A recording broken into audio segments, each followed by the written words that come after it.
Yeah, thank you, Tim, and good afternoon. Yes, another day, another presentation subject, but this one is a favourite of mine. And cost of energy reduction is absolutely nothing new in the wind industry. I've been around in the industry for 25 years. We've been doing cost reduction all of that time. Most of that time onshore, but in recent years offshore. But especially offshore, the topic of cost reduction is actually becoming a topic of life and death. It's absolutely key for the industry in keeping its position of a energy generation technology of choice at large scale. It's key for it to keep that position. It has to reduce costs significantly over the next decade or two. And when I'm talking about cost of energy here, as Dorothy said, I'm not just talking about CapEx, I'm talking about the combination of CapEx, of OpEx, and then of annual energy capture. And it's those three parameters and how they play off together that's absolutely key to look at. As Dorothy said, CapEx is 70-odd% of the, contributes around 70% of the lifetime cost, with OpEx being 30%. So take 1% off the CapEx, you take 0.7% off the cost of energy. Take 1% off the LCOE, you're taking 0.3% off the cost of energy. But if you take 1% or produce 1% more energy, you're getting a whole 1% off the cost of energy. So energy capture is absolutely key parameter in the equation. There's more on the screen than I'm going to say, so please don't sit there with your eyes closed and listen to the presentation. You'll miss some things. There's a whole pile of reports that we have published over many years now, free on our website. Thank you to the various customers that have paid us to do those. They all like them to be read by as many people as possible, so they're freely available. And as a business, we focus solely on the wind, wave, and tidal sector. So that's the content of the reports. Our core experience is hands-on engineering and doing business in the sector. These are various pictures from my past.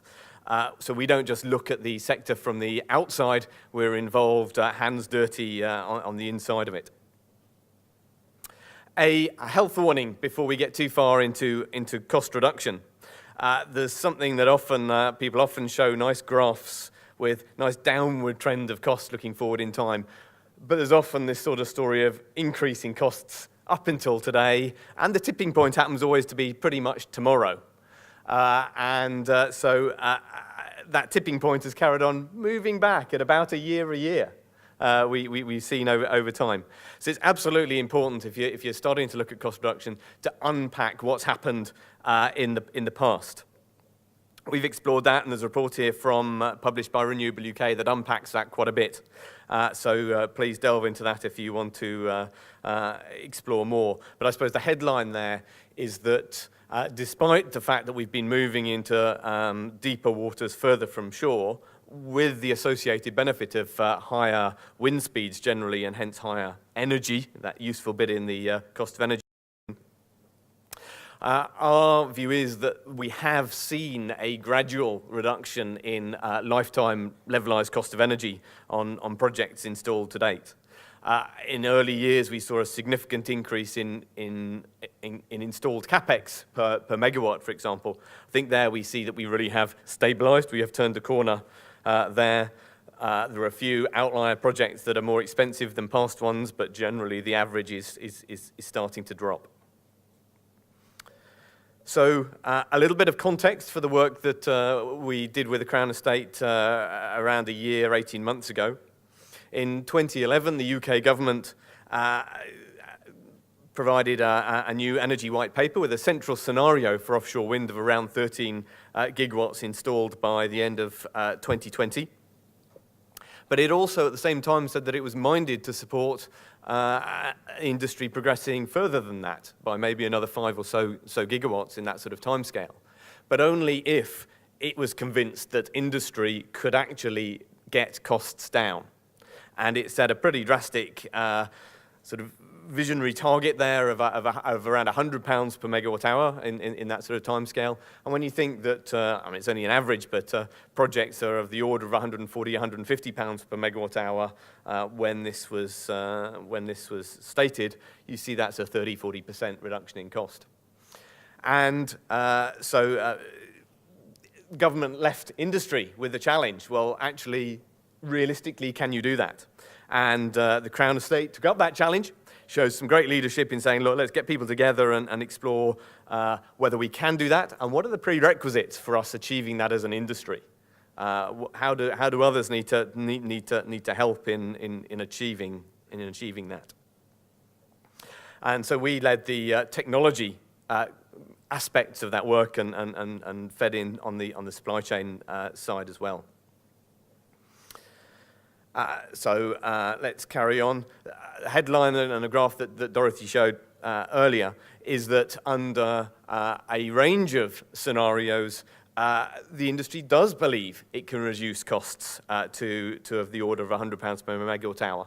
And actually, I think we'll see a report, don't want to steal their thunder, but a report by the Danish Wind Energy Association that will be published tomorrow that will actually show that there's a view within the industry there that actually £100 per megawatt hour is a wimpy target. We can do significantly better than that.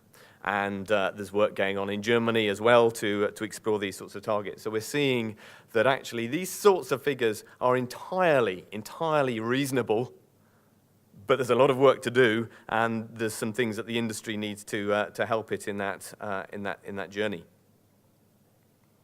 So a little bit on methodology.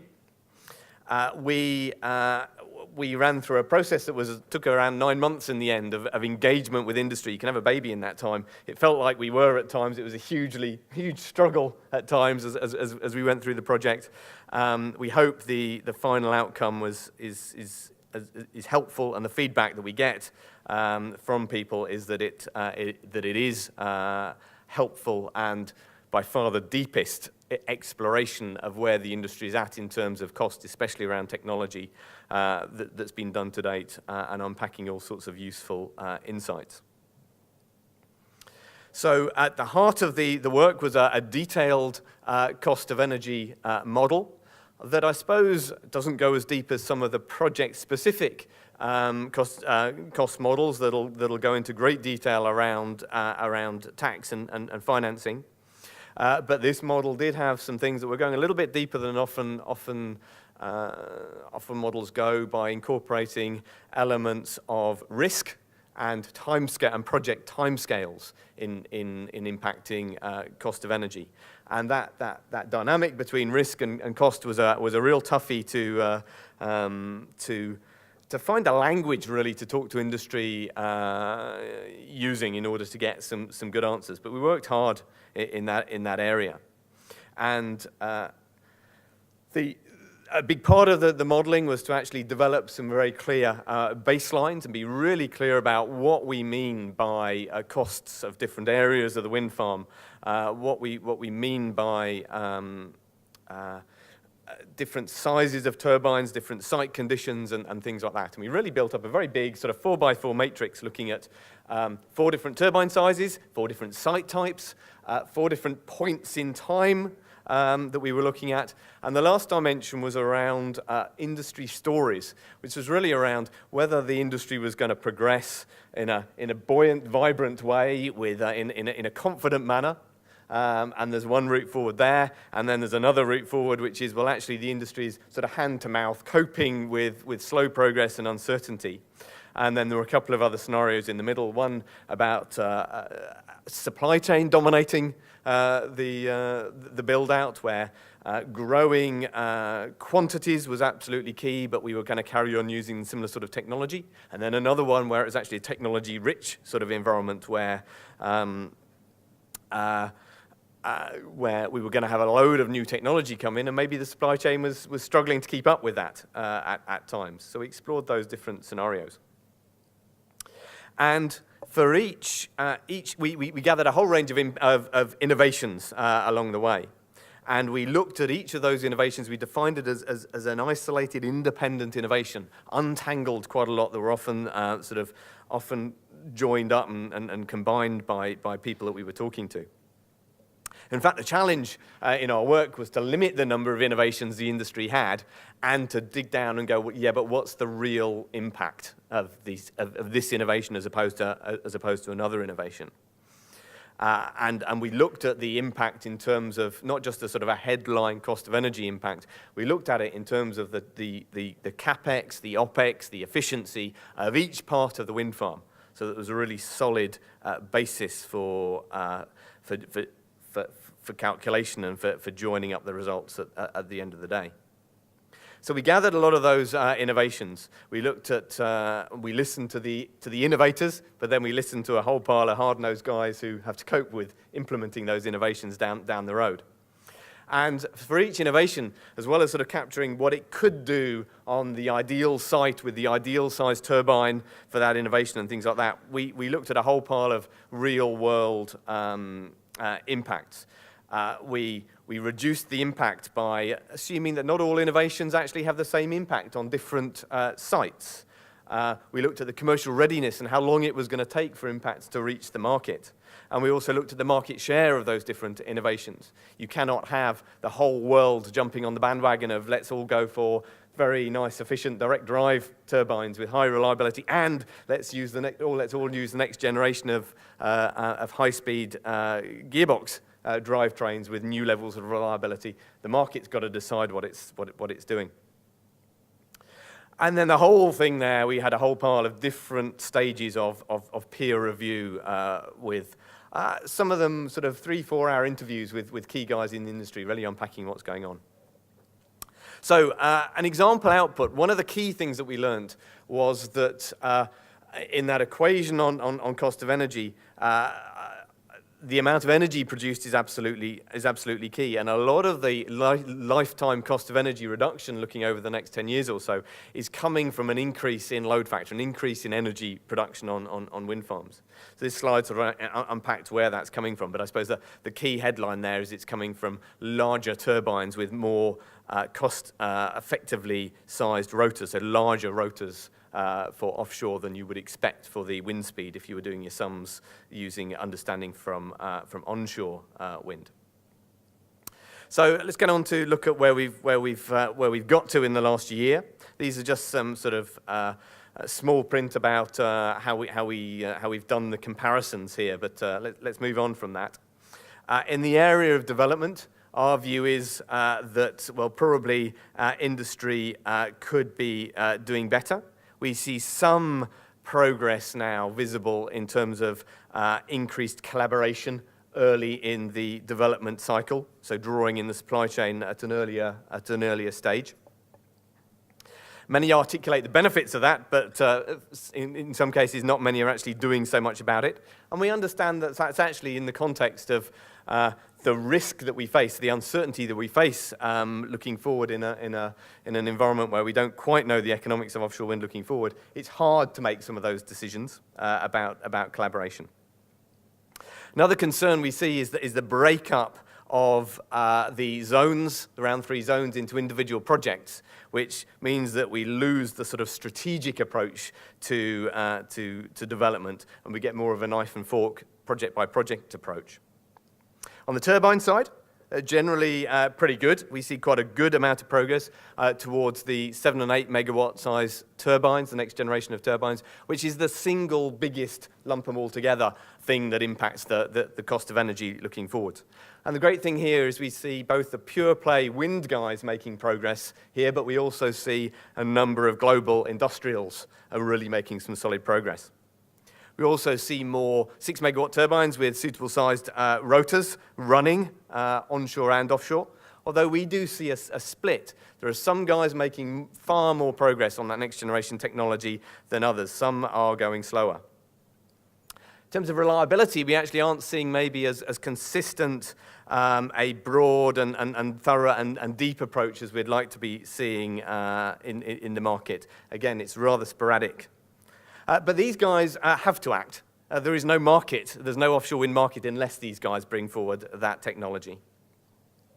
In the balance of plant, racing on some of the key challenges around the extra large monopiles, but also especially decreasing the manufacturing cost of jackets, where a lot of the innovations we see are really well understood now.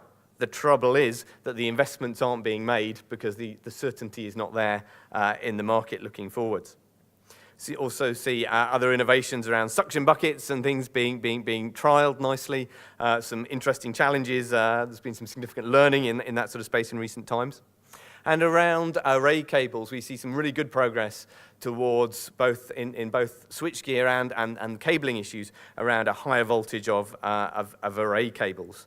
And some more work, although it's slightly slow to get going, around rationalizing the specification and design of cables.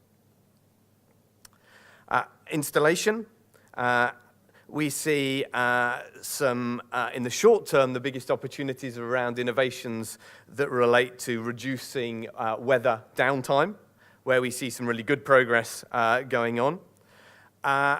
Slightly longer term, these jacket structures, the expectation is they're going to be used a lot. We don't see enough going on in terms of the innovation in the installation methods for those jackets, and there's some big costs involved in progressing things there. We see some good progress on the float out and sink sort of technology, where we see maybe that will play a bigger role than we were expecting it to play by 2020. And we see in this foundation space, especially the dilemma and installation, the dilemma that people face. There's so much technology development going on that the decision to invest a couple of $100 million in a new vessel is a really tough one to take, because you may actually, by the time you've got it, be wanting to install something else or in a different way. Other sort of nice thing we see in this sort of space is guys like Scottish Enterprise bringing forward the SIFT program to help demonstrate some more foundations. Second to last slide, Chairman. In the OpEx space, we also see some good stuff going on, maybe better stuff going on in the access area, maybe not so much good stuff going on in a move to more rational condition-based maintenance offshore, where we see some real significant savings in time. So pulling that together, the little arrows here are an indication of how things have changed since about 6 months ago. And we're saying really, well, we've moved from a point where 6 months ago we said we were on course to achieve that cost reduction by 2020 from a technology point of view, to now saying we're starting to slip behind schedule. And that's really coming from reduced confidence in the market, and that's the whole European market looking forwards. Related to that is this sort of breakdown of the zonal approach. So looking forward, we see absolutely key things are for, and it's come up already, for we need more clear government support for the industry, both in indicating clarity on market scale and economics, but also in bringing, that's a prerequisite for all sorts of things happening. But the other thing that's absolutely vital is a clarity on an industrialization strategy for the UK that will really free up some of the investment that is waiting to be made. And finally, continued, and we've got a lot to be proud of here, a continued technology support from government and other enablers. But that's industry expecting things from government. Government should expect things from industry. And those very much relate to industry helping itself in terms of communication, collaboration, and having the courage to back itself to succeed. And things like the Catapult Centre, the Offshore Renewable Energy Catapult Centre, is seeking to help develop all three of those areas, in fact. So we think there's still time to deliver excellent cost reductions by 2020, but we do need to see progress accelerating. I've covered things briefly. There's tons of stuff to cover. Here's 3 bits of reading material that are available on our website if you want to delve deeper. Thank you very much.